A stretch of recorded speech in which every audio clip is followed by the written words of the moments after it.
দর্শক, ব্যাংকক থেকে বিমস্টেক সম্মেলনের বিস্তারিত জানিয়েছেন প্রমা চৌধুরী।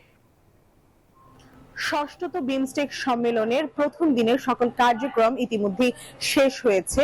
দ্বিতীয় পর্যায়ে মন্ত্রী পর্যায়ের বৈঠক হবে দ্বিতীয় দিনে এবং সকাল 8:30টার দিকে এমওইউ স্বাক্ষরিত হবে বলে আমরা জানতে পেরেছি।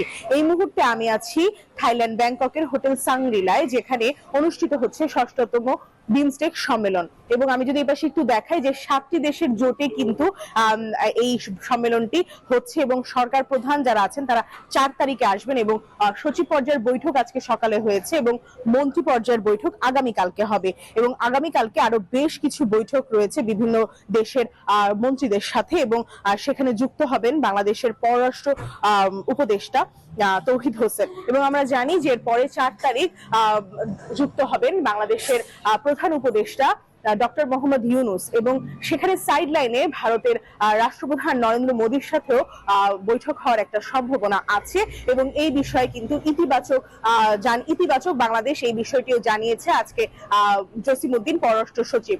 এই ছিল আমার হাতে পাওয়া হোটেল সাংগ্রিলা ব্যাংকক থাইল্যান্ড থেকে বিমস্টেকের সর্বশেষ খবরাখবর।